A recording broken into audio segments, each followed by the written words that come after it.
Just out here to talk about the new lighting installed on this old tractor. This tractor is over 80 years old. It's 6 volt. But I put these tail lights on it uh, in case I'm out on the road at night.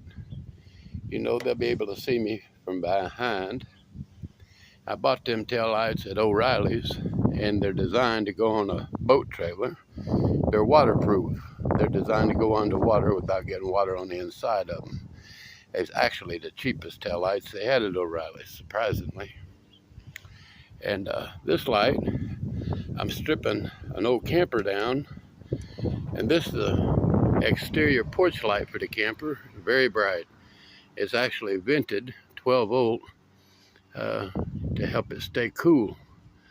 And I figure if I'm working in the field at nighttime, I can use that to keep an eye on my equipment in case something breaks or something. And it's all 12 volt. This was an interior light inside the camper that I took off. It's 12 volt. Those other 3 lights I will ground it to the fender as far as the ground wires go, and just run a hot wire from those 3 lights up to my power source. This light is an interior light that was in the camper, which will probably hook the grounding positive up permanently because it's got a switch where I can turn it on and off, and I've got that aimed at the dashboard of the tractor where I can run it at night. If I'm in the field, I'll be able to keep eye on my gauges, make sure my gauges is all in good shape. Now this tractor is set up 6 volt, but when I got it, they had a 12 volt battery in there and had it positive ground. And when I start this tractor, it shows that the generator is putting a small amount of charge according to my amp meter. And I know eventually running that with 12 volt will damage the coil and stuff like that, but that's temporary right now.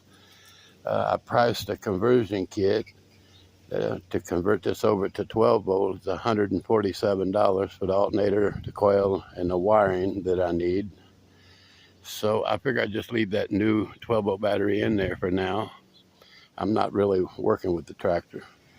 And when I get this converted over to 12 volt, my battery will already be there.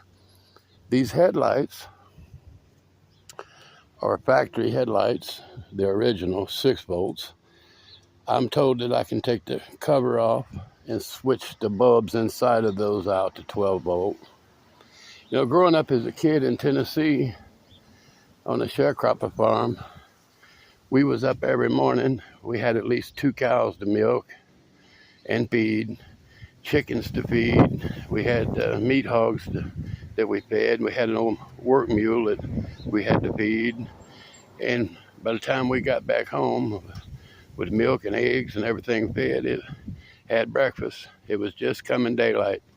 And we would get out there in the tobacco field about 6, 7 o'clock every morning. And very, very hot down there. You know, it's 100-degree heat.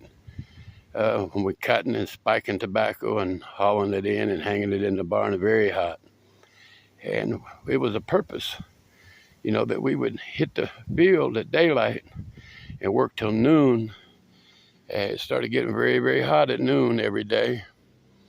And we would take off and go to the creek, you know, a little swimming hole every day at noon after we had our lunch. And back in the 60s and 70s, that was the closest thing that we had to a splash house. But the hot part of the day we would spend at the creek. And we found a hole of water 3 or 4 foot deep. You know, there's several places down there where you could just spend the afternoon. And we would always come back to the field. In the summer, it don't get dark till about 9 o'clock at night. So we would get back into the field about 5 and put, you know, at least 2 or 3 more hours in. So we were getting plenty of hours of work done every day, but the hot part of the day we would take off.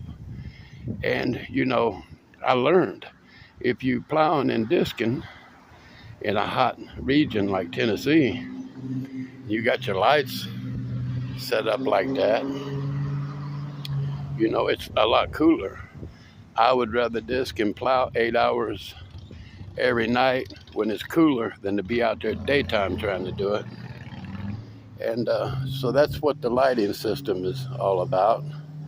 I think this is it's an interior light that I took out of a camper, and I've got that directed at my gauges. I don't know if that's going to weather well out here on this fender or not for nighttime lighting for my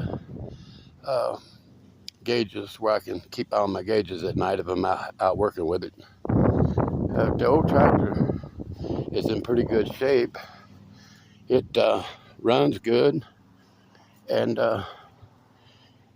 starts good, and I'm not going to hook none of that lighting up until after I convert this over to 12 volt. I got to go spend that $147 for a new alternator and coil and wiring harness, get that all changed over, and my new 12 volt battery will already be in place. The old tractor starts pretty good. I